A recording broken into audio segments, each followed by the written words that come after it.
August 19. கர்த்தருடைய அன்பின் அடையாளம். கர்த்தர் அவனை நோக்கி, காயினை கொள்ளுகிற எவன் மேலும் 7 பழி சுமரும் என்று சொல்லி, காயினை கண்டுபிடிக்கிறவன் எவனும் அவனை கொன்று போடாதபடிக்கு கர்த்தர் அவன் மேல் ஒரு அடையாளத்தை போட்டார். ஆதியாகமம் 4:15.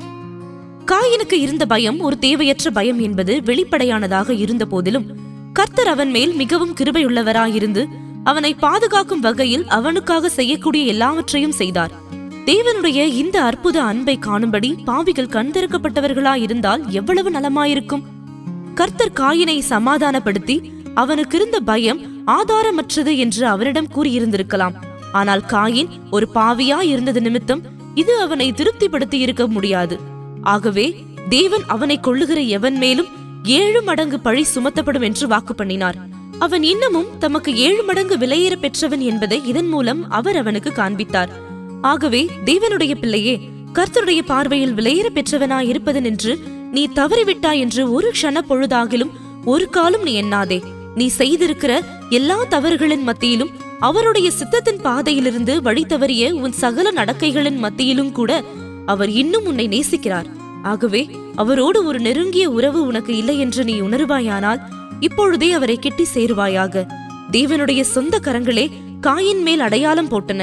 அந்த அடையாளமானது ஒரு பாவியை எல்லாவித பயத்தினின்றும் கவலையினின்றும் பாதுகாக்கும்படி பாவியின் பேரில் அவர் கொண்டிருக்கும் அநாதி சிநேகத்தின் அடையாளமாக இருந்தது. ஒரு பாவி ஆபத்து நின்றும் பயத்தினின்றும் பாதுகாக்கப்பட இவ்விதமாக அடையாளம் போடப்பட்டிருப்பான் என்றால், அற்ப விசுவாசமுள்ள தேவ பிள்ளையே, உன்னுடைய பாதுகாப்புக்காகவும் க்ஷேமத்துக்காகவும் தேவன் உன்மேல் ஒரு அடையாளத்தை போடுவார் என்பது எவ்வளவு அதிக நிச்சயம்.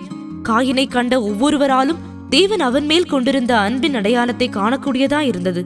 நமக்கு விரோதமாக பாவம் செய்து நம்மை துக்கப்படுத்துகிறவர்கள் மேல் நாம் அப்படிப்பட்ட அன்பு, கரிசனை போன்றவற்றின் அடையாளங்களை போடுகிறோமா?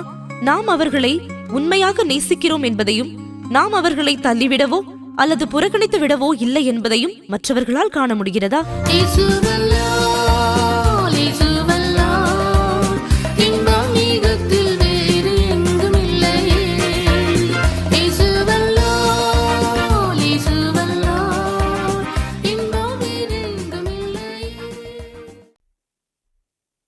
Morning Manna, August 19th, 2026.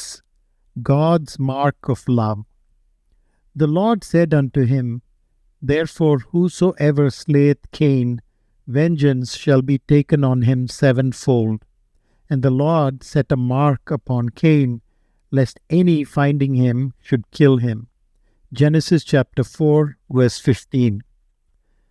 Though it was obviously a needless fear that Cain had, that he would be killed, the Lord was so gracious that he did everything he could to protect him.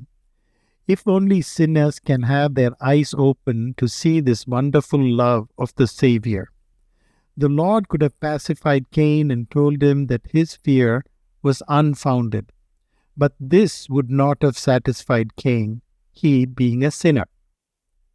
Therefore, God promised a 7-fold vengeance, showing him that he was still 7-fold precious to him.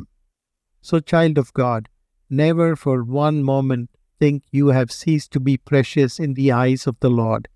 He loves you in spite of all your sinning and straying.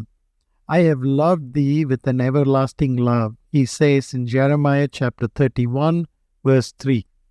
So if you feel you're not close to him, draw nearer right now. God's own hands made a mark on Cain. That mark was the mark of his eternal love for the sinner, to protect him from every fear and worry. If a sinner was marked thus to be protected from danger and fear, how much more certain it is, O child of God of little faith, that God will set a mark on you for your protection and safety. Everyone who saw Cain could see the mark of God's love on him. Do we set such a mark of love and care on those who have sinned and displeased us? Can everyone see that we truly love them, that we have not shunned them or rejected them? May God bless you.